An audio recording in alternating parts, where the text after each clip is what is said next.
টাকার মতো up down ticket পাওয়া যায়, কিন্তু এখান থেকে শুধু সিঙ্গেল টিকিটটাই 90,000, 95, 1,85,000 এরকম লাগে। মধ্যবিত্ত ছেলেরা যায়, নয়তো নিরীহ ছেলেরা যায়, ওদের অনেক সমস্যা হয়।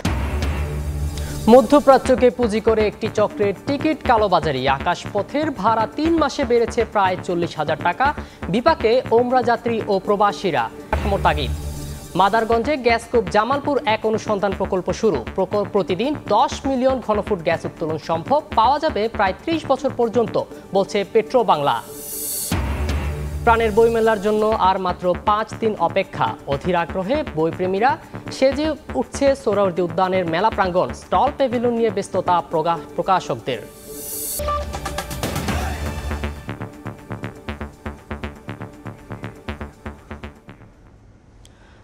ভোরের সময়ে সঙ্গে আছি আমি শাখাওয়াত হোসেন শাহ। যান্ত্রিক ত্রুটির কারণে আমাদের সম্প্রচারে কিছুটা বিলম্ব হয়েছে। নির্বাচন নিয়ে বিতর্ক সৃষ্টি করলে পরাজিত শক্তির সুযোগ বাড়বে বলে মনে করেন তারেক রহমান। রাষ্ট্রীয় পৃষ্ঠপোষকতায় দল গঠনের চেষ্টা হলে জনগণ হতাশ হবে জানিয়েছেন তিনি। এদিকে গণতন্ত্রের বাইরে ভিন্ন উদ্দেশ্য থাকলে ফল ভালো হবে না বলে হুঁশিয়ারি দিয়েছেন দলটির নেতারা। নির্বাচন নিয়ে টালবাহানা হলে আবারও রাজপথের আন্দোলনের হুঁশিয়ারি তাদের।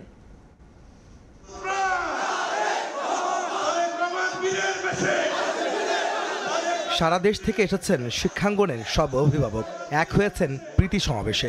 শনিবার রাজধানীর ইঞ্জিনিয়ারিং ইনস্টিটিউটে জাতীয় শিক্ষক দিবস উপলক্ষে আয়োজন শিক্ষক কর্মচারী ঐক্য জোটের। প্রধান অতিথি হিসেবে ভার্চুয়ালি যুক্ত হন বিএনপির ভারপ্রাপ্ত চেয়ারম্যান তারেক রহমান। শিক্ষা সংশ্লিষ্ট বক্তব্যের মাঝে গুরুত্ব পায় রাজনৈতিক ইস্যু। তারেক রহমান বলেন, সংস্কার ও নির্বাচন দুটোর পক্ষেই বিএনপি। এ নিয়ে কূটতর্ক করলে সুযোগ নিতে পারে পরাজিত শক্তি। নির্বাচনই হচ্ছে জনগণের রাজনৈতিক ক্ষমতায়ন নিশ্চিত করার অন্যতম প্রধান কার্যকরী হাতিয়ার। নির্বাচন অনুষ্ঠান নিয়ে বিতর্ক সৃষ্টি করার অর্থ নিজেদের অজান্তেই পরাজিত পলাতক ফ্যাসিস্টদের অবস্থানকে শক্তিশালী করা। সরকার বাজার সিন্ডিকেট নিয়ন্ত্রণ করতে না পারায় হতাশা প্রকাশ করেন তারেক রহমান। বলেন, রাষ্ট্রীয় পৃষ্ঠপোষকতার নতুন দল গঠন হলে জনমনে প্রশ্ন উঠবে। গণতান্ত্রিক রাজনৈতিক অধিকার বঞ্চিত এইসব তরুণদের কেউ যদি জনগণের অধিকার প্রতিষ্ঠায় নতুন রাজনৈতিক দল গঠন করে, অবশ্যই বিএনপি সে উদ্যোগকে স্বাগত জানায়। তবে রাজনৈতিক দল গঠন করতে গিয়ে কেউ যদি রাষ্ট্রীয় কিংবা প্রশাসনিক সহায়তা নেন, সেটি জনগণকে হতাশ করবে। একই অনুষ্ঠানে নির্বাচন নিয়ে টালবাহানা হলে আবারও রাজপথে আন্দোলনে নামার হুঁশিয়ারি দেন বিএনপি নেতা গয়েশ্বরচন্দ্র রায়। আমরা অপেক্ষা করছি, মনে হয় আন্দোলনটা চলমান। তবে দুঃখ পাবো যদি আন্দোলন করে আমাদেরকে নির্বাচন আদায় করতে হয়। চাই না নামতে, কিন্তু নাস্তায় নামবো না এমন প্রতিশ্রুতি মনে অঙ্গীকার করতে পারি না। এদিকে আলাদা আয়োজনে দলটির নেতারা বলেন, গণতন্ত্রের বাইরে সরকারের ভিন্ন উদ্দেশ্য থাকলে তার ফল ভালো হবে না। সরকারের সঙ্গে সখ্য করে বিভিন্ন শক্তি বিএনপির ভাবমূর্তি নষ্টের চেষ্টা করছে বলেও অভিযোগ তাদের। মঈনুদ্দিন ফখরুদ্দিনের সময়ও আমরা দেখেছি যে আগে স্থানীয় সরকার নির্বাচন দিয়েছে। তো যদি এগুলোরই পরিবর্তন পুনরাবৃত্তি হয়, তাহলে তো এই সরকারকেই মনে হচ্ছে যে তারা 1/11-এর একটি ছায়া। অন্তর্বর্তী সরকারের উপর 1/11-র ছায়া রয়েছে বলেও অভিযোগ বিএনপি নেতাদের। আহমেদ সালেহিন, সময় সংবাদ, ঢাকা। নতুন করে 1/11 তৈরির শঙ্কা নেই বলে জানিয়েছেন উপদেষ্টা মাহফুজ আলম। লক্ষ্মীপুরের রামগঞ্জ সরকারি কলেজ মাঠে নাগরিক সংবর্ধনা অনুষ্ঠানে তিনি আরও বলেন, নির্বাচনে অংশ নিতে পারবেন না শেখ হাসিনা ও তার দোসররা। পঞ্চগড়ে আরেক অনুষ্ঠানে জাতীয় নাগরিক কমিটির মুখ্য সংগঠক সার্জিস আলম বলেন, গুজব ছড়িয়ে বিভাজন সৃষ্টির তৈরি করছে ফ্যাসিস্টরা। অন্তর্বর্তী সরকারের উপদেষ্টা হওয়ার পর প্রথমবার গ্রামের বাড়িতে মাহফুজ আলম তার এই ফেরাকে রাঙাতে উচ্ছ্বাস আনন্দ নিয়ে লক্ষ্মীপুরের রামগঞ্জে সরকারি কলেজ মাঠে হাজির হন হাজারো মানুষ। গ্রামের ছেলেকে দেন নাগরিক সংবর্ধনা। উপদেষ্টা মাহফুজ বলেন, নতুন করে 1/11 তৈরির শঙ্কা নেই। অন্তর্বর্তীকালীন সরকারের লক্ষ্য অবাধ নির্বাচন উপহার দেয়া, তবে এতে অংশ নিতে পারবেন না শেখ হাসিনা ও তার দোসররা।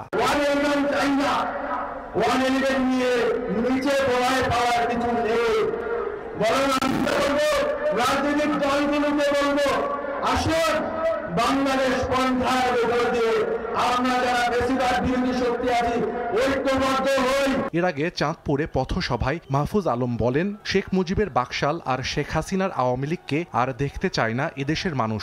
আমরা শেখ মুজিব শেখ হাসিনার শাসন আর বাংলাদেশে চাই না।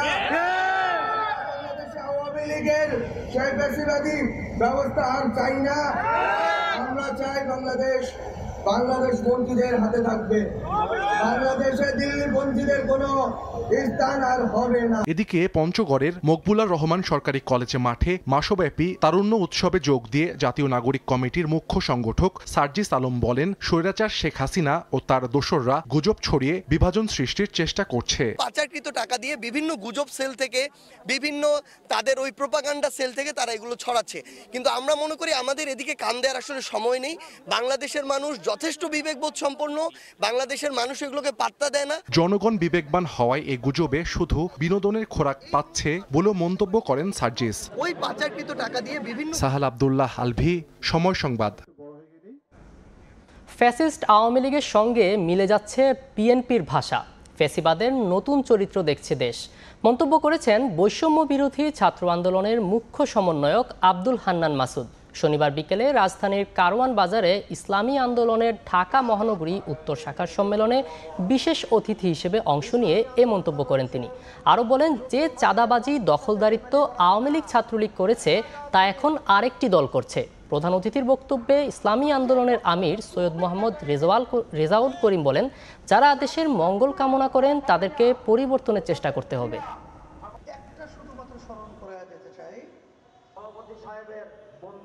আপনাদের ভাষার সাথে আওয়ামী লীগের ভাষা মিলে যাচ্ছে।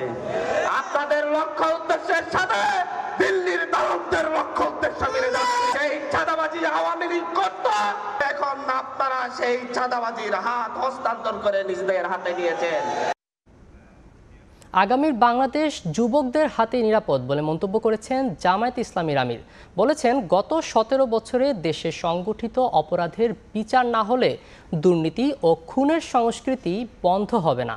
আলাদা অনুষ্ঠানে সংখ্যানুপাতিক পদ্ধতিতে জাতীয় নির্বাচন দেওয়ার দাবি জানিয়েছেন দলটির সেক্রেটারি জেনারেল।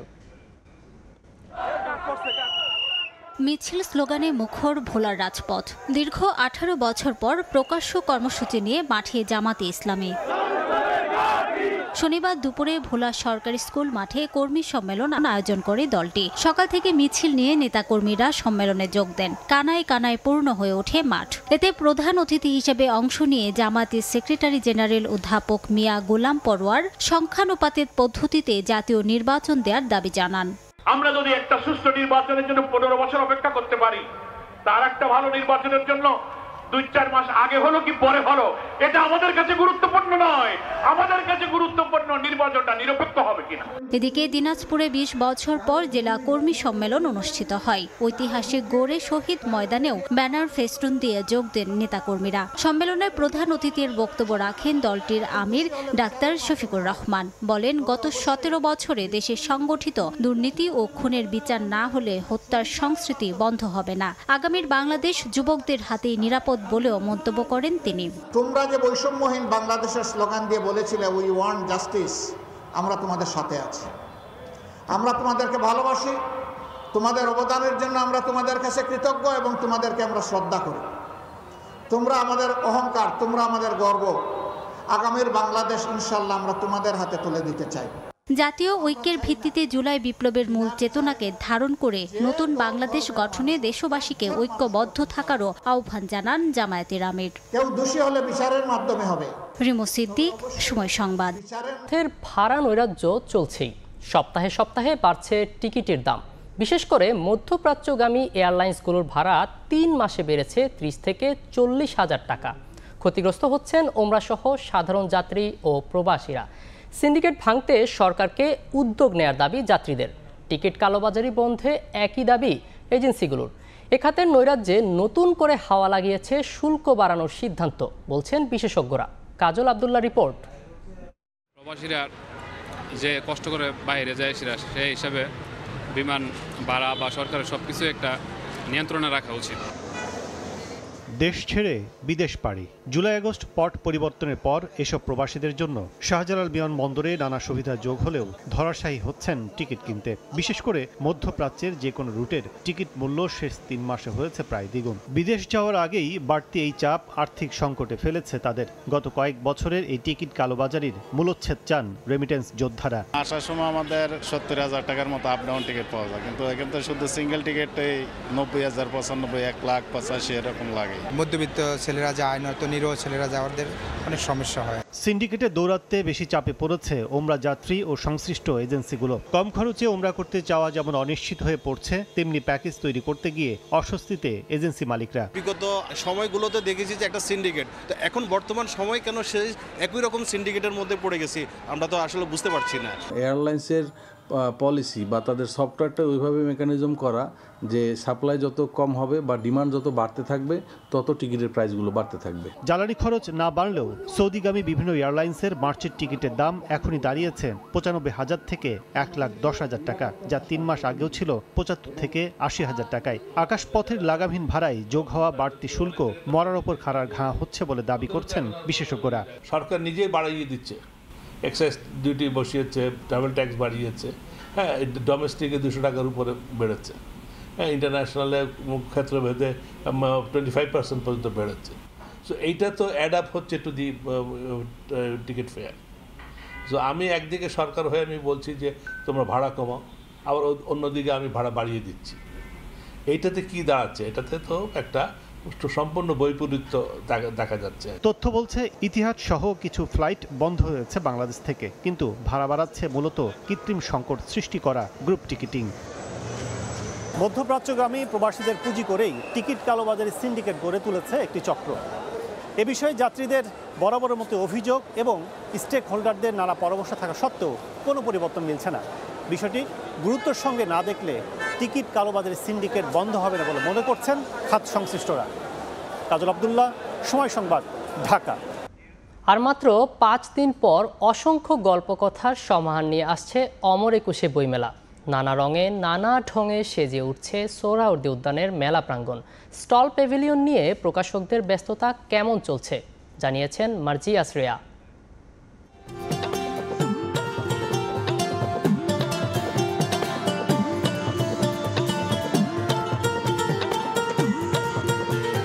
ছোট বড় কাঠের টুকরো থেকে আস্ত বুকশেলফ, সাদা ককশিটে কয়েকবার করে পড়ছে রঙের প্রলেপ। বাঁশ কাঠের মেলবন্ধনে যে আকার দেয়া হয়েছে তাতে বেশ স্পষ্টই বোঝা যাচ্ছে কোনটি স্টল আর কোনটি প্যাভিলিয়ন। এই সব আয়োজন জানান দিচ্ছে প্রাণের মেলার জন্য অপেক্ষার প্রহর শেষ হচ্ছে সহসাই।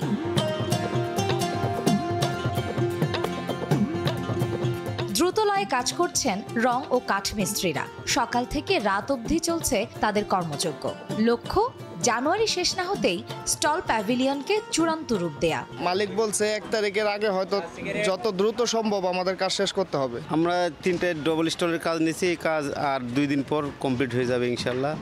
রঙের কাজ আর 3 দিন লাগবে। বেশি বাকি নাই, কাজ পুটিং এর কাজ হয়ে গেছে, রঙের কাজ বাকি আর কি, ফিনিশিং এর কাজের প্রেসার একটু বেশি। সিলিং বাকি আছে, সাইনবোর্ড বাকি আছে, এই তো কাউন্টার করে ফেলছি। প্রকাশকরা ব্যস্ত সময় পার করলেও বাংলা একাডেমি থেকে নির্ধারিত নিয়ম কানুনের বেড়াজালে কিছুটা দোলাচলে আছেন প্রকাশকরা। বইমেলায় আমাদের স্টলের সেলফগুলো বানানো হয়েছে, রঙের কাজ চলছে, যথাসময়ে ইনশাআল্লাহ সবার কাজই হয়তো কমপ্লিট হবে। এই কাজগুলো সকাল 9টা থেকে রাত 12টা পর্যন্ত বিভিন্ন শ্রমিকরা কাজ করছে। বাংলা একাডেমি এবার যে নীতিমালা তৈরি হয়েছে সেখানে বলা হচ্ছে প্যাভিলিয়ন 4 পাশ বন্ধ থাকবে, 2 পাশে 2টা দরজা থাকবে। কিন্তু এরই মধ্যে আমি যা দেখতে পাচ্ছি অধিকাংশ প্যাভিলিয়ন যেগুলা অবকাঠামো তৈরি করেছে তারা 4 পাশ খোলা রেখেই অবকাঠামো তৈরি করছে। প্রকাশকদের শঙ্কার বিষয়টি জানানো হলে নিশ্চিত কোনো উত্তর পাওয়া যায়নি। দোকানগুলো স্বাধীনভাবে তাদের রুচি অনুযায়ী, নান্দনিক বোধ অনুযায়ী তারা সাজাচ্ছেন। সেখানে বাংলা একাডেমি বৈচিত্র্যে বিশ্বাস করে। প্রকাশকরা আমাদেরকে জানিয়েছেন যারা প্যাভিলিয়ন পেয়েছেন যে তারা খোলা রাখতে চান। বিষয়টি আমরা ভাবছি, কমিটিতে নিয়ে যাওয়া হবে এবং এই বিষয়ে সিদ্ধান্ত গ্রহণ করা হবে। আর মাত্র 5 দিন, কাঠ বাঁশ রঙে ঘেরা এই প্রাঙ্গণে কথা গল্প আখ্যানের পসরা সাজানোর অপেক্ষায় প্রকাশকরা, আর বইপ্রেমীরা নতুন বইয়ের গন্ধ নেওয়ার প্রতীক্ষায়। সকল প্রতীক্ষার অবসান হোক। মার্জিয়া শ্রেয়া, সময় সংবাদ, ঢাকা। মধ্যে সংলাপ জরুরি। শনিবার দুপুরে রাজধানীর শাহজাহানপুরে মাহবুব আলী ইনস্টিটিউট মিলনায়তনে খেলাফত মজলিসের কেন্দ্রীয় মজলিসের শুরা অধিবেশনে একথা বলেন দলটির মহাসচিব। এছাড়া পতিত সরকারের ইন্ধনে দেশে অস্থিতিশীলতা বন্ধে এবং অন্তর্বর্তী সরকারের সীমাবদ্ধতা উত্তরণে কার্যকর উদ্যোগ গ্রহণের আহ্বান জানান তিনি।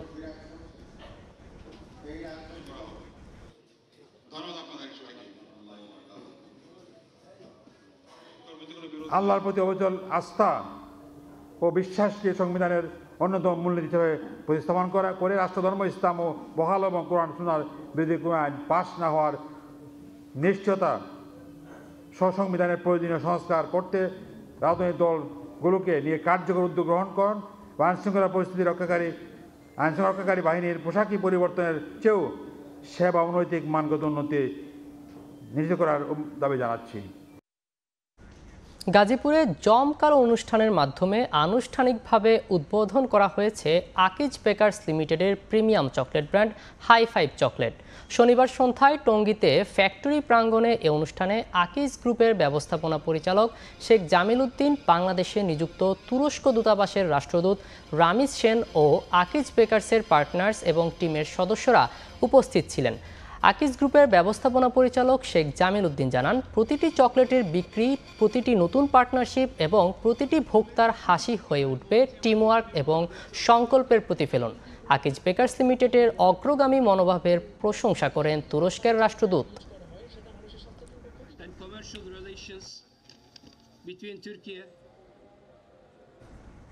ভোরের সময় আরও থাকছে। সিলেটবাসীর কাছে রেল যেন এলিট শ্রেণীর বাহন। অনলাইনে শতভাগ বিক্রি হয়ে যাওয়া স্টেশনে মিলছে না টিকিট। অ্যান্ড্রয়েড ফোন না থাকা শ্রমজীবী মানুষের দুর্ভোগ। পুরের মাদারগঞ্জের তারতাপাড়া গ্রামে গ্যাসকূপ জামালপুর 1 অনুসন্ধান প্রকল্প শুরু হয়েছে। প্রতিদিন এ প্রকল্প থেকে 10 মিলিয়ন ঘনফুট গ্যাস উত্তোলন করা সম্ভব হবে বলে আশা পেট্রো বাংলার। জাহাঙ্গীর আলমের তথ্য ও আবুল কালাম আজাদের ছবি নিয়ে রিপোর্ট। 2012 সালে তারতাপাড়া গ্রামে রবিউল ইসলাম নামে এক কৃষক তার ধান খেতে ওঠা গ্যাস দিয়ে কৃষি জমিতে সেচ যন্ত্র ব্যবহার করে আসছিলেন। এমন খবরে জামালপুরের জেলা প্রশাসন ওই গ্রামে গ্যাস পাওয়ার সম্ভাবনার কথা জানিয়ে পেট্রো বাংলা কর্তৃপক্ষকে লিখিতভাবে অবহিত করে। এরপর দ্বিমাত্রিক জরিপ কাজ শেষ করে 2017 সাল থেকে গ্যাস অনুসন্ধান প্রকল্পের কাজ শুরু করে পেট্রো বাংলা। জরিপ শেষে এখন চলছে গ্যাস অনুসন্ধান কাজ। এই কাজটা আমাদের যদি কোনো ট্রাবল না থাকে তাহলে আমাদের নির্ধারণ করা আছে 90 দিন। তো আমরা ইনশাল্লাহ এর ভিতরে চেষ্টা করব। আমরা পরবর্তীতে কিন্তু একটা ক্লোজ গ্রিড আমরা কিন্তু একটা 2D করেছি। তাছাড়া একটা জাপানিজ একটা কোম্পানি এখানে সাইসমিক সার্ভে করে এই এরিয়াতে, তারাও কিন্তু এখানে আমাদেরকে বলেছে যে এখানে একটা ভালো তেলেরও একটা লেয়ার আছে এবং গ্যাসেরও একটা স্যান্ড আছে। প্রতিদিন এখান থেকে 10 মিলিয়ন ঘনফুট গ্যাস উত্তোলন হবে। এটা 25 থেকে 30 বছর পাওয়া যাবে বলে জানায় পেট্রো বাংলা। প্রতিদিন আমাদের এখান থেকে 10 মিলিয়ন ঘনফুট এখানে উৎপাদিত হবে, গ্যাস উত্তোলন করা হবে এবং 20 বছর থেকে 25 বছর পাওয়া যাবে এটা, এবং এটার বাজার মূল্য অনেক বেশি। আমরা কমপক্ষে 10 MMCFD গ্যাস এখান থেকে পাবো এবং সেটা 25 থেকে 30 বছর আমরা দিতে পারবো। আমাদের সার্ভে রিপোর্ট তাই বলে। প্রায় 6 একর জমির উপর এই প্রকল্পের ব্যয় ধরা হয়েছে 168 কোটি টাকা। সময় সংবাদ, জামালপুর। 1400 কোটি টাকা ব্যয়ে আধুনিকায়নের কাজ শেষ পর্যায়ে সুনামগঞ্জের নবনির্মিত অত্যাধুনিক ছাতক সিমেন্ট কারখানা। এরই মধ্যে কারখানার 90% কাজ শেষ হয়েছে। তবে 5 কিলোমিটার রুট লাইন সম্প্রসারণে ভারতের গড়িমসির কারণে উৎপাদনে যেতে পারছে না কারখানাটি। এতে বেকার হয়ে পড়েছে শ্রমিকরা। দ্রুত সমস্যা সমাধানের দাবি তাদের। দিগেন সিংহের ক্যামেরায় বিস্তারিত জানাচ্ছেন ইকরামুল কবির। 88 বছরের পুরানো এই কারখানাটি গত 1.5 যুগ ধরে লোকসানের মুখে পড়ে বন্ধ হয়ে যায়। সবশেষ 2003-04 অর্থ বছরে সর্বোচ্চ 1,80,820 মেট্রিক টন সিমেন্ট উৎপাদন হয় ছাতক সিমেন্ট কারখানায়। এরপর থেকেই কমতে শুরু করে কারখানাটির উৎপাদন। 2011-12 অর্থ বছরে লোকসানের মুখে পড়ে কারখানাটি। 2019 সালের সেপ্টেম্বরে এই সিমেন্ট কারখানাকে আধুনিকায়নের জন্য 892 কোটি টাকা ব্যয়ে একটি প্রকল্প হাতে নেয় সরকার। ড্রাই প্রসেস রূপান্তরের কাজ শুরু করে চীনের নাংজিসি হোপ কোম্পানি, কিন্তু পরবর্তীতে যন্ত্রপাতির দাম বেড়ে যাওয়ায় এই প্রকল্পের ব্যয় বাড়িয়ে ১,৪১৭ কোটি টাকা ধরা হয়। দুইটা পার্টে কাজ হয়েছে, একটা হলো একটা লামসাম টার্নকি কন্ট্রাক্ট হয়েছে চাইনিজদের সাথে, ওইখানে আছে প্রায় 800 কোটি টাকা, আর বাকি টাকা আছে জালালাবাদ থেকে একটা গ্যাস লাইন টানতে হবে, এটাতে আছে 35 কোটি টাকা, আদার্স ট্যাক্স ব্যাট লোকাল কাজ 1400 কোটি টাকা বাজে। বিগত আওয়ামী লীগ সরকার আমলে নানা ষড়যন্ত্রের কারণে দেশের প্রথম এই সিমেন্ট ফ্যাক্টরিটি গত 5 বছর ধরে বন্ধ রয়েছে। দীর্ঘদিন বন্ধ থাকার কারণে কারখানার বিভিন্ন স্তরের শ্রমিক কর্মচারীরা মানবেতর জীবনযাপন করছেন। চুনাপাথরের অভাবে আমরা উৎপাদনে যেতে পারতেছি না। এখানে অস্থায়ী শ্রমিকও ছাঁটাই করা হয়েছে, অনেক শ্রমিককে এখান থেকে বদলি করা হয়েছে। এখন ওদের অবস্থা চরম একটা দুর্ভোগে আছে। দেশের একমাত্র সরকারি এই সিমেন্ট কারখানাকে ওয়েট প্রসেস থেকে ড্রাই প্রসেসে রূপান্তরের কাজ এগিয়ে চলছে। নতুন ropeway, crusher, preheater, vertical roller mill ও cement mill, clinker silo, 10 megawatt power plant ও ওয়াটার ট্রিটমেন্ট প্ল্যান্ট নির্মাণের কাজ 90% শেষ হয়েছে। তবে 5 কিলোমিটার রূপলাইন সম্প্রসারণে ভারতের গড়িমসির কারণে উৎপাদনে যেতে পারছে না কারখানাটি। লাস্ট পর্যন্ত ইন্ডিয়ান কেএলএমসি বলছে যে 1 বছর সময় দিলে আগামী বছরের মধ্যে তারা কাজটা শেষ করে দেবে। এই জন্য প্রকল্পটা সমাপ্তির তারিখ 2025 সালের জুনে থাকলেও 2026 সালের জুন মাসে সরকারের কারখানাটা চালু করার পরিকল্পনা আছে। নতুন এই প্ল্যান্ট চালু হলে প্রতিদিন 1,500 মেট্রিক টন ক্লিংকার এবং 500 মেট্রিক টন সিমেন্ট উৎপাদন করা সম্ভব হবে। ইকরামুল কবির, সময় সংবাদ, সুনামগঞ্জ। রেলওয়ে যেন এলিট শ্রেণীর বাহনে রূপ নিয়েছে সিলেট অঞ্চলের মানুষের কাছে। অনলাইনে শতভাগ বিক্রি হয়ে যাওয়ায় স্টেশনে গিয়ে মিলছে না টিকিট। কথিত ভিআইপিদের নামে টিকিট ব্লকের অভিযোগও বিস্তর। এতে সাধারণ মানুষ হচ্ছেন বঞ্চিত। মেইল ট্রেনই শেষ ভরসা হলেও দিনে একটি মাত্র ট্রেন কখন আসে আর কখন ছাড়ে তাও বলতে পারেন না কেউ। অ্যান্ড্রয়েড ফোন নেই এমন শ্রমজীবী মানুষের দুর্ভোগের যেন শেষ নেই। আছে কালোবাজারি চক্রের দৌরাত্ম্যের অভিযোগও। তবে কর্তৃপক্ষ অভিযোগ অস্বীকার করে বলছে সমস্যা আর সংকটের ব্যাপারে জানে উপরের মহল, শিগগিরই মিলবে সুরাহা। আমিনুল ইসলামের রিপোর্ট, ছবি তুলেছেন নওশাদ আহমেদ চৌধুরী।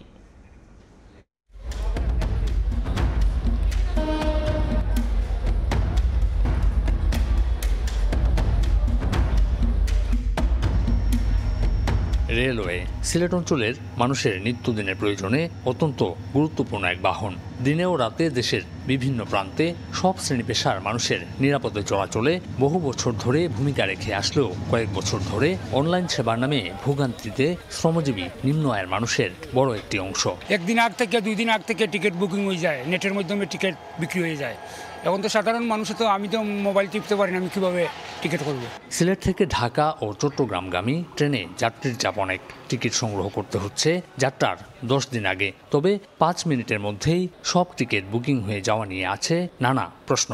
তালা ঝুলছে স্টেশনে, অনলাইনে টিকিট কাটার ভেন্ডিং মেশিনেও। বাসায় বসে আমরা 13 জনের যে টিকিটটা করে নিলাম, এতটুকু সুযোগ আমি নিয়ে নিলাম। বাসায় যেতে হবে বা হসপিটাল বা বিভিন্ন জায়গায় যেতে হবে, তাদের জন্য আসলে কষ্টদায়ক। তারা টিকিট কাউন্টারে এসে দেবে টিকিট নেই। ভোটার আইডি কার্ডে ফটোকপি যারা টিকিটের সিস্টেম করতে পারলে আমার ব্যক্তিগতভাবে আমার ভালো লাগে। আর সারা বাংলাদেশে আমাদের কিওস্ক বুথ আছে হলেও আপনার এই কিওস্ক বুথ আর ভেন্ডিং মেশিন এটা বর্তমানে 7 বিভাগের প্রত্যেকটি স্টেশনে এটা অফ আছে।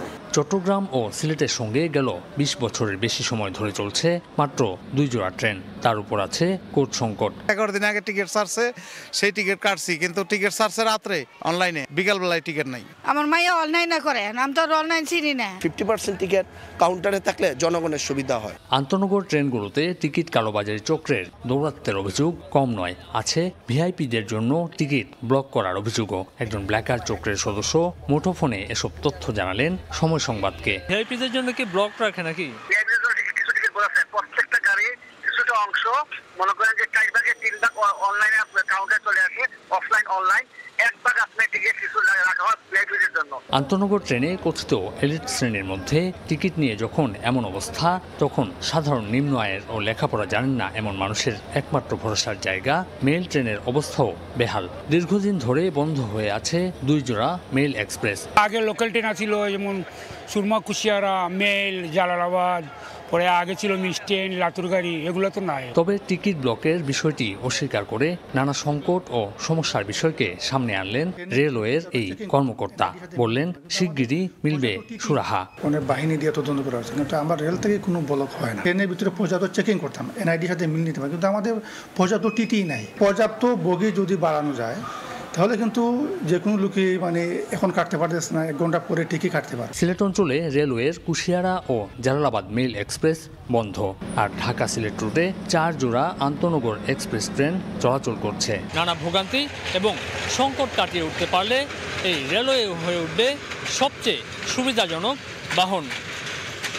আমিনুল ইসলাম, সময় সংবাদ, সিলেট। সহস্রাধিক শীতার্তের মাঝে শীত বস্ত্র বিতরণ করেছে বিএনপি। শনিবার বিকেলে টঙ্গীর আমজাদ আলী গার্লস স্কুল মাঠে শীত বস্ত্র বিতরণ অনুষ্ঠানের আয়োজন করে টঙ্গী পূর্ব থানা বিএনপি। দলের ভারপ্রাপ্ত চেয়ারম্যান তারেক রহমানের পক্ষ থেকে গাজীপুর মহানগর বিএনপির সাধারণ সম্পাদক এম মঞ্জুরুল করিম রনি প্রধান অতিথি হিসেবে উপস্থিত থেকে এসব শীত বস্ত্র বিতরণ করেন। টঙ্গী পূর্ব থানা বিএনপির সভাপতি সরকার জাবেদ আহমেদ সুমনের সভাপতিত্বে অনুষ্ঠানে গাজীপুর মহানগর বিএনপি ও অঙ্গ সংগঠনের নেতাকর্মীরা উপস্থিত ছিলেন।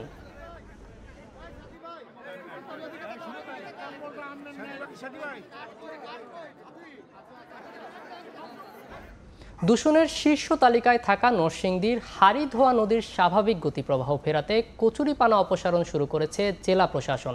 শনিবার সকালে ভোলানগর ব্রিজ ও কারারচর এলাকায় 600 শ্রমিকের মাধ্যমে কচুরিপানা অপসারণের কাজ শুরু করা হয়। দেশের 56টি প্রধান নদ নদীর দূষণ নিয়ে বছরব্যাপী গবেষণা কর্মে উঠে আসা তথ্য মতে সবচেয়ে বেশি দূষণের তালিকায় থাকা 3 নদীর মধ্যে রয়েছে নরসিংদীর হাড়িধোয়া নদী।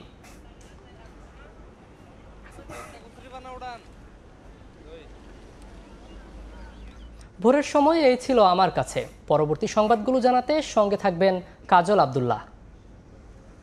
ধন্যবাদ। পরবর্তী সংবাদ নিয়ে ফিরছি কিছুক্ষণ পরেই।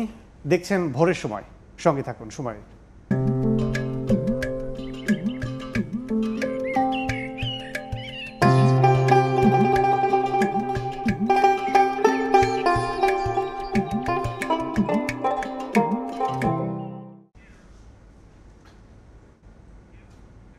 দেখছেন ভোরের সময়।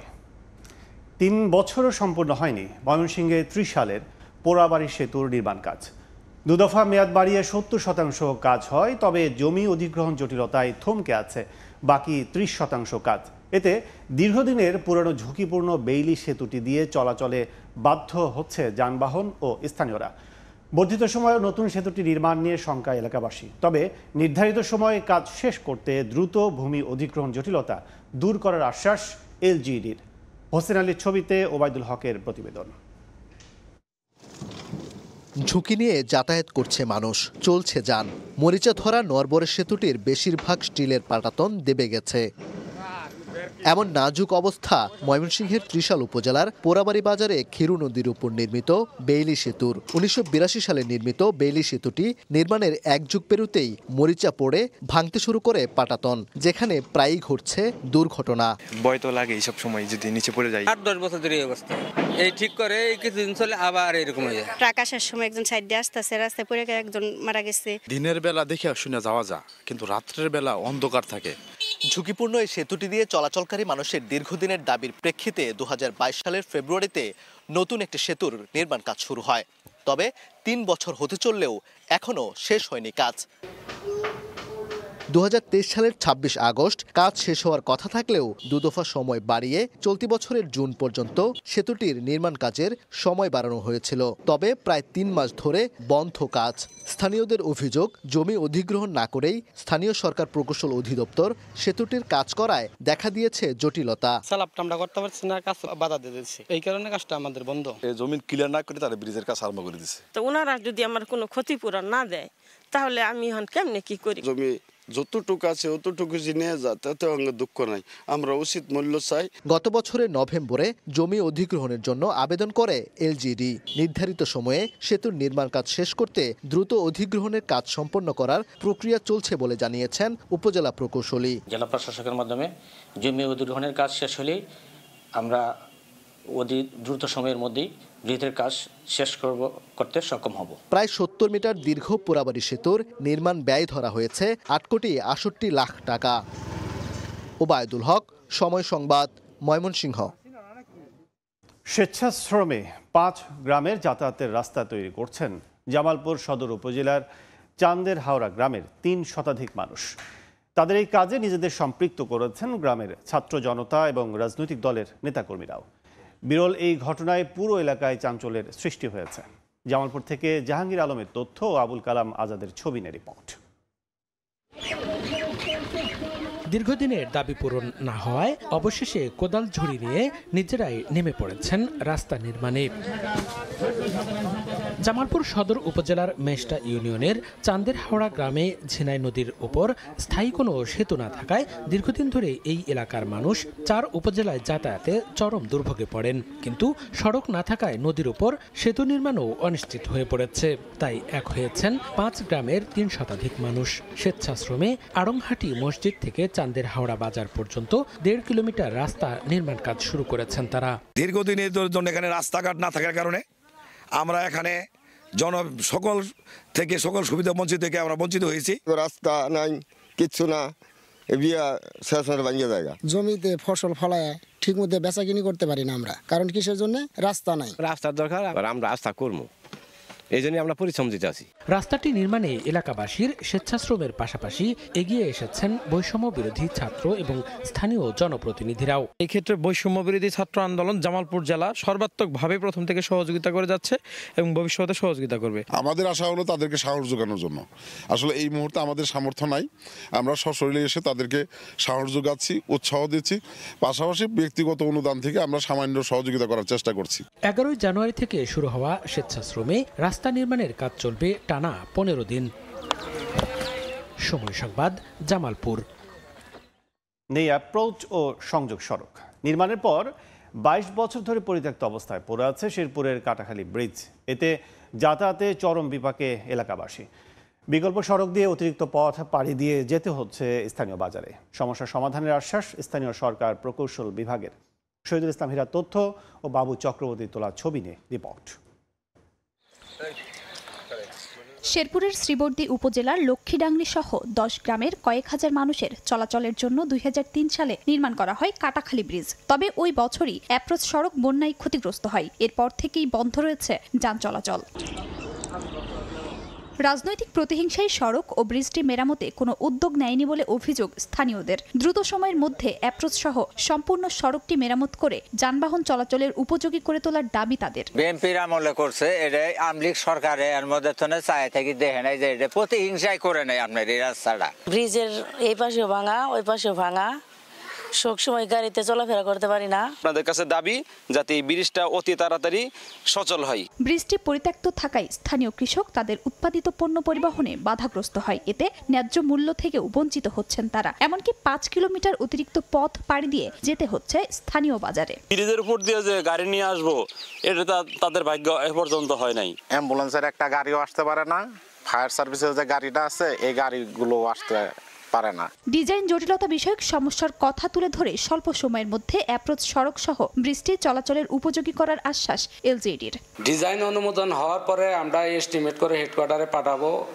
অনুমোদন হলেই অল্প সময়ের মধ্যে আমরা এটা বাস্তবায়ন করে ফেলব। শ্রীবর্দী উপজেলার ভেলুয়া ইউনিয়নের লক্ষ্মীডাংরি গ্রামের ১৫০ ফুট লম্বা কাটাখালী ব্রিজটি নির্মাণে ব্যয় হয়েছিল ১,৪৯,০০,০০০ টাকা।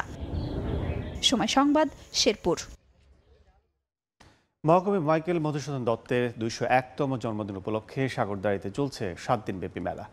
২৫ জানুয়ারি মহাকবি মাইকেল মধুসূদন দত্তের ২০১তম জন্মবার্ষিকী। আধুনিক বাংলা কবিতার জনক ও বাংলা সাহিত্যে সনেটের প্রবর্তনকারী এই মহাকবির জন্মদিন উপলক্ষে প্রতি বছরের মতো এবারও সাগরদাঁড়িতে শুরু হয়েছে ৭ দিনব্যাপী মধুমেলা। হাজারো দর্শক, শ্রোতা ও সুধীর সমাগমে মুখরিত এখন মধুমেলা। সেই সঙ্গে মেলাকে ঘিরে কেশবপুর উপজেলা জুড়েও বিরাজ করছে উৎসবের আমেজ। এদিকে মেলাকে ঘিরে প্রশাসনের পক্ষ থেকে নিরাপত্তা ব্যবস্থাও জোরদার করা হয়েছে।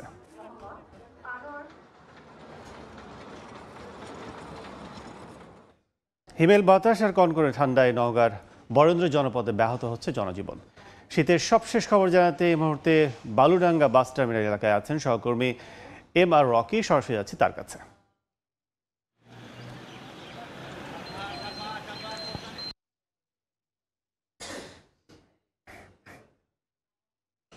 এই অঞ্চলে এই মুহূর্তে শীতের যে দাপট, তীব্র শীত অনুভূত হচ্ছে, কোনকোনে ঠান্ডা অনুভূত হচ্ছে এবং এই ঠান্ডা কিন্তু এবার জানুয়ারির প্রথম থেকেই কিছুটা ওঠানামা করছিল, তবে চলতি সপ্তাহে এসে শীতের যে তীব্রতা তা কিন্তু আরেক দফা বেড়েছে এবং আমরা এখানে দেখছিলাম যে তাপমাত্রার যে পারদ তা কিন্তু 9-10-এর ঘরে ওঠানামা করছে। তবে আজকে তাপমাত্রার উষ্ণতা কিছুটা রয়েছে, কিন্তু কোনকোনে হিম বাতাসের কারণে কিন্তু এই মুহূর্তে যে শীত, প্রচণ্ড শীত তা কিন্তু সরাসরি গায়ে এসে বাড়ছে এবং সকালে যারা কাজের সন্ধানে বের হচ্ছেন তাদের কিন্তু বাড়তি গরম কাপড় গায়ে চেপেই তাদের কিন্তু বিভিন্ন কাজকর্মে যেতে হচ্ছে এবং আমরা দেখছিলাম যে এই জনপদের উপর দিয়ে এই মুহূর্তে এই ঠান্ডা বয়ে যাওয়ার কারণে ভর মৌসুম ধান রোপণের এই বুড়ো চাষের সেটা কিন্তু কিছুটা বাধাগ্রস্ত হচ্ছে এবং গত কয়েকদিনের যে তাপমাত্রা বা তীব্র কোনকোনে হিম বাতাস তা কিন্তু বিগত দিনের চেয়ে বাড়তি হওয়ার কারণে কিছুটা হলো এই সংকটটা বা এই সমস্যা অনুভূত হচ্ছে। তবে এবার শীত কিছুটা ওঠানামা করছিল, জানুয়ারির প্রথম দিকে কিছুটা বাড়তি হলো, মাঝামাঝিতে এসে কিছুটা শীতের যে তীব্রতা তা কিন্তু অনেকটা কমে এসেছিল। তবে এই মাঘের দ্বিতীয় সপ্তাহে এসে কিন্তু শীতের যে শেষ তার যে তীব্রতা, শীতের যে বাড়তি ধকল তা কিন্তু এই জনপদের মানুষকে অনেকটাই কাবু করে রেখেছে। স্বাভাবিকভাবে এই অঞ্চলের উপর দিয়ে হিম বাতাসটা কিন্তু অনেকটা বেশি বয়ে যাওয়ার কারণেই এই অঞ্চলে মানুষ শীতের যে তীব্রতা তা কিন্তু অনুভব করে থাকে এবং বাড়তি শীতের জন্য যে প্রস্তুতি থাকার বিষয়গুলো এটা কিন্তু বরাবরই এখানে উপেক্ষিত আমরা লক্ষ্য করি এবং নিম্ন দরিদ্র মানুষ তারা কিন্তু শীতের গরম কাপড় কেনার জন্য বিভিন্ন দোকানগুলোতে, ফুটপাতের দোকানগুলোতে কিন্তু ভিড় করছেন। তবে সরকারি পর্যায়ে দরিদ্র অসহায় মানুষের পাশে দাঁড়ানোর যে চিত্রটি তা কিন্তু খুবই অপ্রতুল আমরা দেখছিলাম এবং বিগত বছরের মতো এবারও কিন্তু যে বিষয়টি বলা হয়েছে যে সরকারের যে অপ্রতুলতা রয়েছে এই শীতের দরিদ্র মানুষগুলোর পাশে দাঁড়ানোর জন্য কিন্তু বিত্তবানদের এগিয়ে আসার কথাই বারবার বলা হয়েছে। তবে এবার শীতের বাড়তি এরকম একটি উষ্ণতার জন্য প্রধান যে সমস্যাগুলো আমরা দেখছিলাম তা হলো যে শিশু এবং বয়স্কদের ক্ষেত্রে কিন্তু রোগবালাইয়ের প্রকোপটা কিন্তু বেশ বেড়েছে এবং এই শীতের যে ওঠানামা করছে, তাপমাত্রা কখনো 14-15 ঘরে উঠছে, আবার রাতে কিন্তু প্রবল শীত অনুভূত হচ্ছে, তাপমাত্রা দ্রুত 9-10-এর ঘরে নিচে নেমে যাচ্ছে। এর ফলেই কিন্তু এরকম একটি ছন্দপতন আবহাওয়ার কারণে রোগবালাইয়ের প্রকোপটা বাড়তি। চিকিৎসকরা বলছেন বর্তমানে যে আবহাওয়াটা বিরাজ করছে এই আবহাওয়া একেবারে বৈরী আবহাওয়া এবং এই অসহনীয় আবহাওয়া থেকে শিশুদের বাড়তি সুরক্ষার কথা তারা বলেছেন। পাশাপাশি এই আবহাওয়ায় আসলে গরম পানি ব্যবহার এবং বাসি খাবার পরিহার এর মাধ্যমে কিন্তু শীত সুরক্ষার বিষয়গুলোকে তাগিদ দেওয়া হয়েছে। তবে আরেকটি বিষয় এখানে আমরা দেখছিলাম যে বিগত দিনগুলোর মতো এবার বুড়ো চাষের ক্ষেত্রে তীব্র ঠান্ডার কারণে কোনকোনে বাতাস বয়ে যাচ্ছে, কিছুটা বিলম্বিত হচ্ছে, চাষাবাদের ভর মৌসুম চলছে। এখানে বিগত দিনগুলোতে কিন্তু একদম মাঘের প্রথমেই বুড়ো ধুম পড়ে যায় চাষ ক্ষেত্রে, কিন্তু এবার এই হঠাৎ করে তাপমাত্রা নিচে নেমে যাওয়ার কারণেই কিন্তু এরকম একটি ছন্দপতন হয়েছে এবং চাষিরা বলছেন বৈরী আবহাওয়া যদি দ্রুত কেটে না যায় তাহলে কিন্তু এটা বিলম্বিত চাষাবাদ হবে এবং বিলম্বিত চাষাবাদের কারণে ফলনের যে হার স্বাভাবিক সেটা কিন্তু অনেকটা কমে আসে। তবে শীতের এই পরিস্থিতিতে আসলে আমরা আরেকটি বিষয় এখানে দেখছিলাম, গত কয়েকদিন ধরে কিন্তু ঘন কুয়াশা ছিল, আজকে কিন্তু ঘন কুয়াশাটা কিছুটা কম থাকলেও হিম বাতাস, এই বাতাস বয়ে যাওয়ার কারণে কিন্তু শীতের যে তীব্রতা সরাসরি গায়ে এসে বাড়ছে। মাঘের শেষ শীত এটা বলা হচ্ছে এবং আবহাওয়া অফিস থেকে জানিয়েছে দ্রুত কিন্তু এই আবহাওয়ার যে পরিবর্তন তা কিন্তু আশা করছেন তারা এবং দু একদিনের ভিতর কিন্তু এই বৈরী আবহাওয়া কেটে যাবে এমন আভাস জানিয়েছে আবহাওয়া অফিসের পক্ষ থেকে। এই ছিল সার্বিক নওগাঁ সহ এই অঞ্চলে শীতের যে খবর, শীতের যে বার্তা তা আমার কাছে। রাবার শিল্প অনেকটা ধ্বংসের পথে। আন্তর্জাতিক বাজারে দর পতন, সরকারি পৃষ্ঠপোষকতা ও সঠিক নজরদারির অভাবে বছরের পর বছর লোকসান গুনতে হচ্ছে বাগান মালিকদের। এতে চরম শঙ্কায় রয়েছেন শ্রমিক ও বাগানীরা। রাশেদ আহমদ খানের তথ্য ও শাওন গোপের ছবি নিয়ে রিপোর্ট।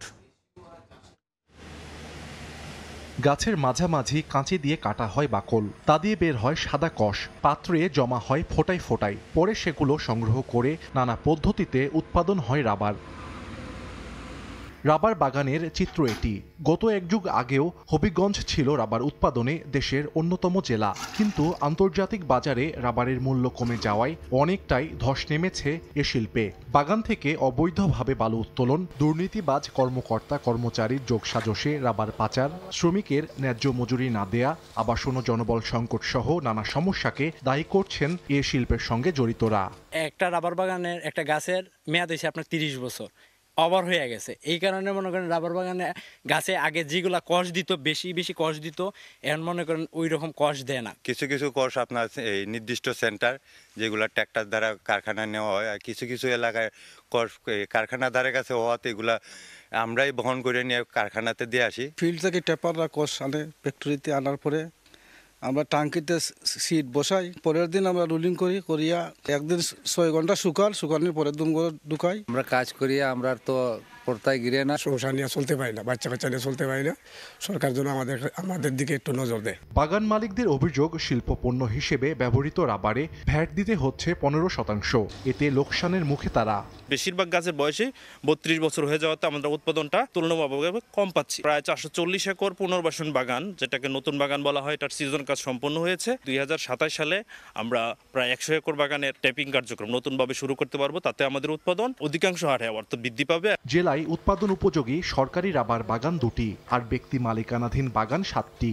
এসব বাগানে কাজ করছেন হাজারের বেশি শ্রমিক। সময় সংবাদ, হবিগঞ্জ। দেশীয় চাষের মাছের সরবরাহ বৃদ্ধি পাওয়ায় জমজমাট ব্রাহ্মণবাড়িয়া শহরের আনন্দবাজার। ভোর থেকে পাইকারদের পদচারণায় মুখরিত হয়ে ওঠে জেলার প্রধান এই বাজারটি। এই মুহূর্তে সেখানে আছেন সহকর্মী উজ্জ্বল চক্রবর্তী। সরাসরি যাচ্ছি তার কাছে। আমি এই মুহূর্তে আছি ব্রাহ্মণবাড়িয়া শহরের সবচেয়ে ব্যস্ততম বাজার আনন্দবাজারে। এই বাজারটি পাইকারি মাছের জন্য বিখ্যাত বলা হয়ে থাকে, কেননা এই বাজারে কিন্তু দেশের বিভিন্ন প্রান্ত থেকে কার্প জাতীয় যে মাছগুলো সেগুলো এসে থাকে, বিশেষ করে রুই, কাতল, মৃগেল, চিতল সব বিভিন্ন ধরনের যে কার্প জাতীয় মাছ, সেই মাছগুলো কিন্তু এসে থাকে। তার পাশাপাশি কিন্তু এখানে কিন্তু বিভিন্ন দেশীয় প্রজাতির যে মাছ, সেই মাছগুলোও কিন্তু এই বাজারে এসে থাকে। ভোরতে কিন্তু পাইকারদের পদচারণায় পুরো বাজারটি মুখরিত হয়ে উঠেছে। এখানে আপনাকে জানিয়ে রাখি, খুলনা, যশোর, রাজশাহী, সাতক্ষীরা অঞ্চলে যে বড় বড় মাছগুলো, বিশেষ করে রুই, কাতল, মৃগেল সহ বিভিন্ন মাছ, সেই মাছগুলো কিন্তু এই বাজারে এসে থাকে। এই বাজার থেকে কিন্তু জেলা শহরের আশেপাশে যে বাজারগুলো, বিশেষ করে সুলতানপুর, রাধিকা, কাউতুলি এবং শহরের ফারুকি বাজার, মেড্ডা বাজার, ঘাটুরা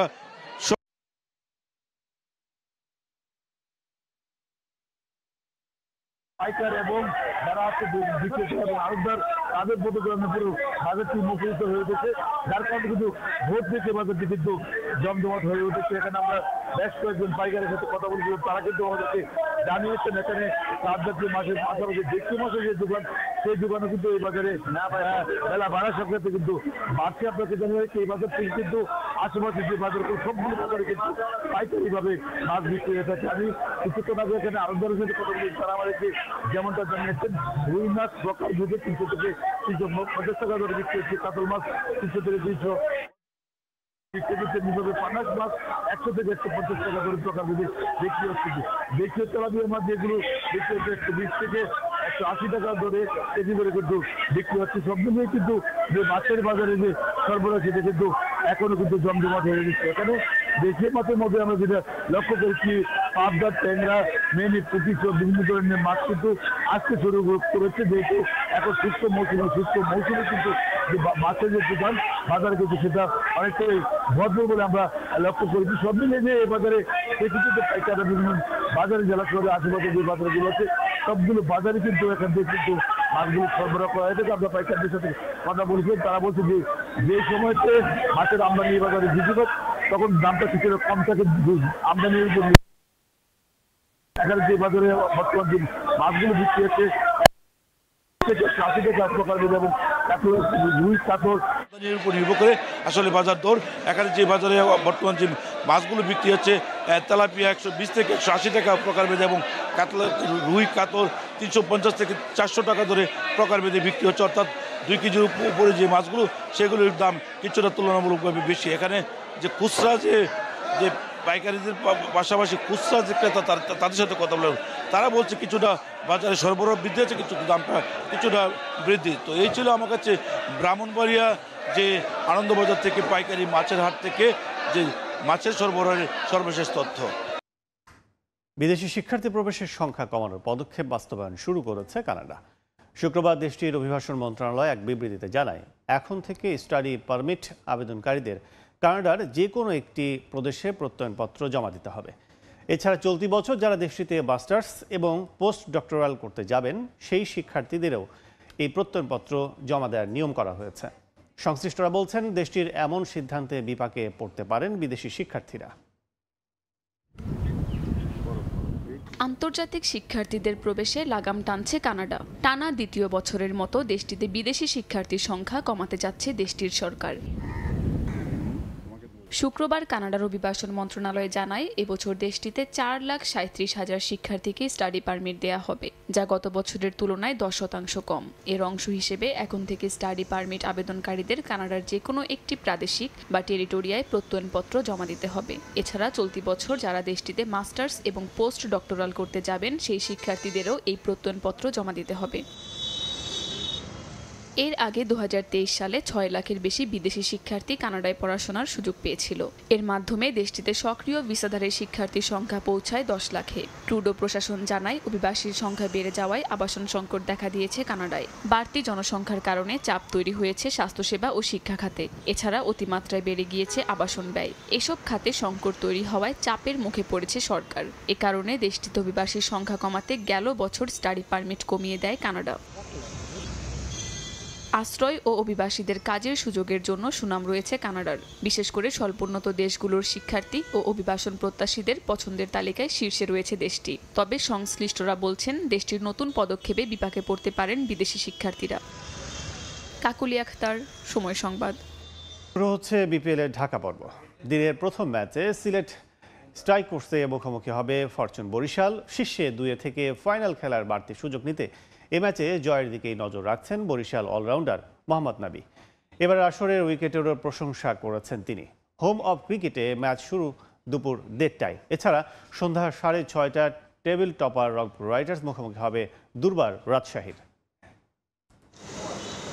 বাংলাদেশের উইকেট মানেই স্পিনিং আর লো স্কোরিং ম্যাচ, এমন ধারণা নিয়েই বিপিএলে এসেছিলেন বিদেশি ক্রিকেটাররা। মোহাম্মদ নবীও তাদের একজন। তবে এবারের চিত্রটা পুরোপুরি ভিন্ন। স্পিনারদের পরিবর্তে দাপট দেখাচ্ছেন পেসাররা। 200+ স্কোর দেখা যাচ্ছে হরহামেশাই, যা বাড়াবে বাংলাদেশি ব্যাটারদের আত্মবিশ্বাস।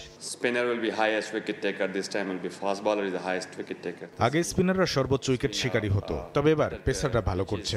মানসম্মত উইকেট হওয়ায় এমন হচ্ছে। বাংলাদেশে কয়েকজন আন্তর্জাতিক মানের বলার দেখেছি। পিচ ভালো হলে ব্যাটারদের পারফরমেন্সও ভালো হয়ে যায়, বল মারতে পারে। উইকেট স্লো হলে বল স্লো হয়ে যায়, তাই এটা বাংলাদেশের ব্যাটারদের অনেক সহায়তা করবে। স্ট্রাইক রেটও বাড়বে। ঢাকা পর্বের প্রথম ম্যাচেই মাঠে নামবে টেবিলের 2 নম্বরে থাকা ফরচুন বরিশাল। প্রতিপক্ষ সিলেট স্ট্রাইকার্স। তাদের বিপক্ষে ফেভারিট মুশফিক নবীরাই। তারপরও ফাইনাল খেলার বাড়তি সুযোগ পেতে ঝুঁকি মুক্ত থাকতে চান আফগান অলরাউন্ডার। অধিনায়ক তামিম ইকবালের সঙ্গেও বোঝাপড়া বেশ ভালো। প্রতিটি ম্যাচ আমাদের কাছে গুরুত্বপূর্ণ। শীর্ষ 2-এ সবাই থাকতে চায়, সবাই চায় ফাইনালে ওঠার জন্য বাড়তি একটা সুযোগ পেতে। বেশিরভাগ সিনিয়রই এ দলে। মুশফিক রিয়াদদের সঙ্গে আমিও মাঝে মাঝে পরামর্শ দেই। আমরা তামিমকে সহায়তা করি। সে অনেক সময় বাউন্ডারিতে থাকে, আমরা তখন পরামর্শ করি কাকে কোথায় ফিল্ডিং করানো যায়, কাকে ওই মুহূর্তে বোলিংয়ে আনলে ভালো হয়। বিপিএল শেষেই চ্যাম্পিয়ন্স ট্রফি। আফগান স্কোয়াডে মোহাম্মদ নবী। এই সিনিয়র ক্রিকেটারের ওপর দায়িত্বটাও অনেক বেশি। হাতেও নেই খুব একটা সময়, তাই কন্ডিশন ভিন্ন হলেও বিপিএল দিয়ে ঠিক করছেন নিজের অনেক বিষয়। আমার এখন ফোকাস বিপিএল এ, তবে মানসিকভাবে প্রস্তুতি নিচ্ছি ওয়ানডে ফরম্যাটের জন্য। তাই ফিটনেস নিয়ে বেশি কাজ করছি। অনুশীলনে লম্বা সময় ব্যাটিং বোলিং করছি, যা সামনে আমার কাজে লাগবে। এদিকে সন্ধ্যার ম্যাচে টেবিল টপার রংপুর রাইডার্স মুখোমুখি হবে দুর্বার রাজশাহীর। পেমেন্ট ইস্যু থেকে শুরু করে নানা বিষয় নিয়েই পদ্মাপাড়ের দলটা জন্ম দিয়েছে আলোচনার। বিতর্ক এড়াতে এদিন অনুশীলন করলেও নির্ধারিত সংবাদ সম্মেলনে আসেননি দলের কোনো প্রতিনিধি। অন্যদিকে প্রথম দল হিসেবে প্লে অফ আগেই নিশ্চিত রংপুর রাইডার্সের। সামর্থ্য বিবেচনায় এই ম্যাচে এগিয়ে তারাই। যদিও চট্টগ্রাম পর্বে তাদের একমাত্র হারের স্বাদ দিয়েছে এই রাজশাহী। টেবিলের শীর্ষস্থান ধরে রাখতে তাই এ ম্যাচে বেশ সাবধানী থাকবে রাইডার্স। তামিম হোসেন, সময় সংবাদ, ঢাকা। 48 ঘন্টার মধ্যে বিপিএলে ক্রিকেটারদের পারিশ্রমিক ইস্যুর সমাধান করা হবে। ফ্র্যাঞ্চাইজি এবং ক্রিকেটারদের সঙ্গে কথা বলে চূড়ান্ত সিদ্ধান্ত নেবে বিসিবি। 4.5 ঘন্টার ম্যারাথন মিটিং শেষে একথা জানান বিসিবি পরিচালক মাহবুব আনাম এবং মিডিয়া কমিটির নতুন চেয়ারম্যান ইফতেখার রহমান মিঠু। পাশাপাশি ঢাকার ক্লাবগুলোর দাবি মেনে বোর্ডের গঠনতন্ত্র সংস্কার কমিটি স্থগিত করেছে ফারুক আহমেদের বোর্ড। দেওয়া হয়েছে স্ট্যান্ডিং কমিটির চেয়ারম্যানের নামও। বেলা ৩টায় জরুরি সভা শুরু মিরপুরের হোম অফ ক্রিকেটে। বিসিবি প্রেসিডেন্ট সহ উপস্থিত ৮ পরিচালক, সঙ্গে প্রধান নির্বাহী। গঠনতন্ত্র অনুযায়ী কোরাম পূর্ণ না হলেও দাবি করা হয় ২ জন সংযুক্ত ছিলেন অনলাইনে। ৪.৫ ঘন্টা চলল বিসিবির এই সাধারণ সভা। সন্ধ্যা 7:30টায় যখন ফলাফলের অপেক্ষায় সবাই, তখনই অবাক করে দিয়ে গণমাধ্যমের সামনে বিসিবির ২ পরিচালক মাহবুব আনাম এবং ইফতেখার রহমান মিঠু। নানা ইস্যুতে তোপের মুখে পড়তে হবে বলে সংবাদ মাধ্যমে এড়িয়ে গেলেন প্রেসিডেন্ট ফারুক আহমেদ। ব্রিফিংয়ে জানানো হলো সর্বোচ্চ গুরুত্ব দিয়ে বিপিএল এর সমস্যা সমাধানের চেষ্টায় বোল্ট। ক্রিকেটারদের আশ্বস্ত করে বললেন 48 ঘন্টায় হবে সমাধান। সঙ্গে বাজালেন সেই পুরানো ভাঙা রেকর্ড, আগামী বিপিএল এ ঠিক হয়ে যাবে সবকিছু। বিপিএল গভর্নিং কাউন্সিল এবং মালিকানার মধ্যে আগামী 48 ঘন্টার মধ্যে সকলকে নিয়ে আমরা করব, যাতে এটা ক্লিয়ার থাকে। আমার কাছে মনে হয়েছে যে বেশ কিছু দূরত্ব তৈরি হয়েছে, সেই দূরত্বগুলোকে আমরা ক্লোজ করব এবং প্লেয়ারদেরকে সম্পূর্ণভাবে আশ্বস্ত রাখা দরকার, কারণ এটা যেভাবে এটাকে কন্ট্রাকচুয়াল অব্লিগেশন আছে সেই অব্লিগেশনগুলো মিট করা হবে। পরের এজেন্ডাটা আরো ভয়াবহ। ক্লাব বিসিবি দ্বন্দ্বের বলি ক্রিকেটাররা, তাই বাধ্য হয়েই পিছু হটল বোল্ট। ক্লাবের দাবি মেনে স্থগিত করা হলো বিসিবির গঠনতন্ত্র সংস্কার কমিটি। কনস্টিটিউশন একটা কমিটি গঠন করা হয়েছিল।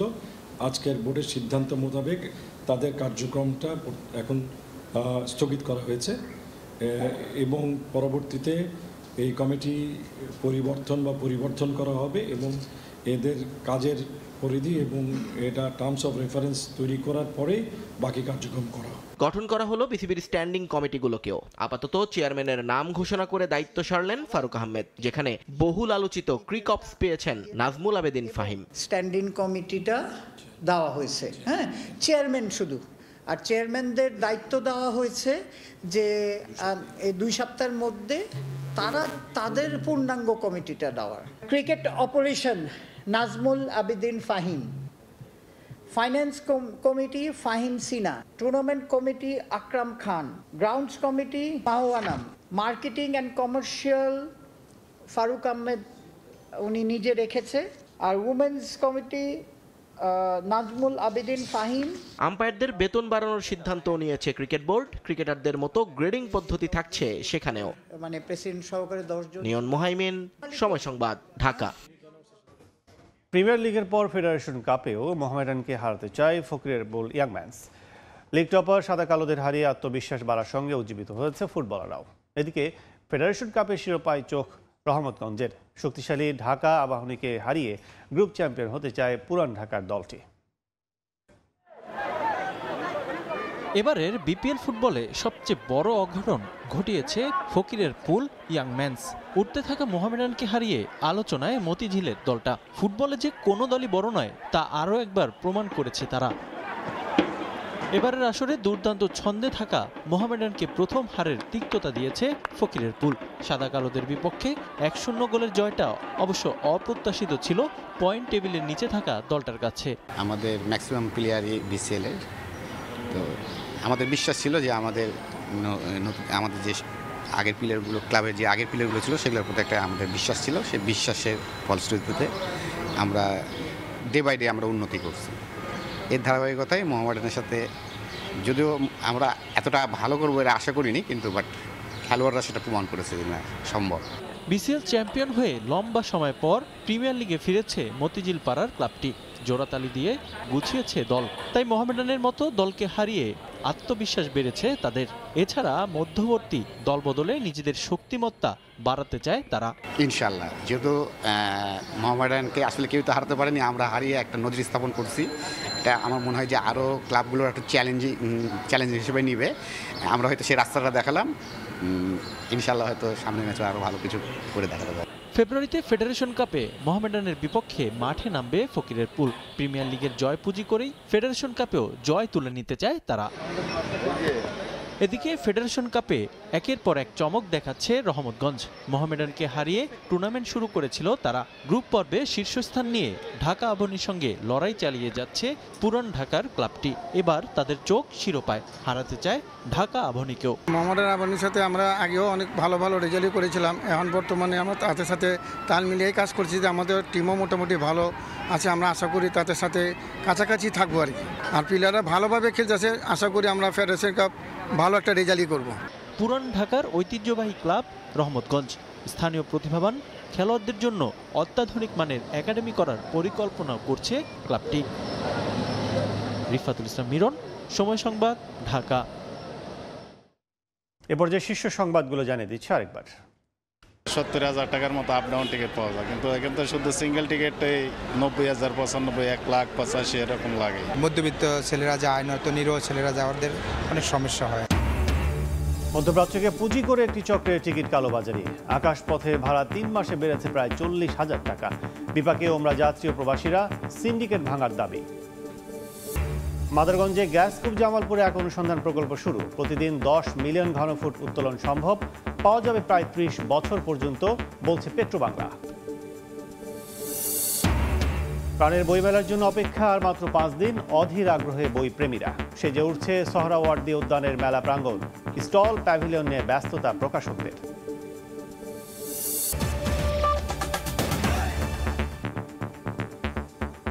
এই ছিল ভোরের সময়। সঙ্গে থাকুন সময়ের।